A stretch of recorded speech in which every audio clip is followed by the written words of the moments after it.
Бүгін Алланың көркем есімдерінің бірі Әл-Мүсәуір есімін жататын боламыз. Әл-Мүсәуір бейнелеуші деген мағынаны білдіреді.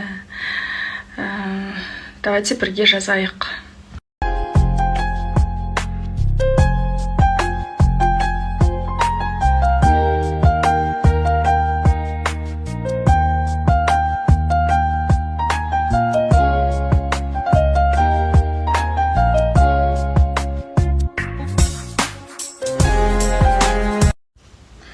Достар, 2020 жылы Құралай ханымның семинарларына қатысып жүрген кезінде Құралай ханым айтқан болатын, Алланың 3 есімі бар. Сол 3 есімді айтқан әйел құрсақ көтереді деп. Біреуіңізге пайдам тиіп қала ма деп айтып жатқаным.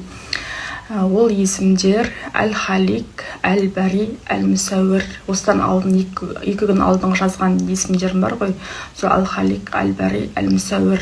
Осы 3 есімді айтып жүрген әйел құрсақ көтереді деп айтқан болатын.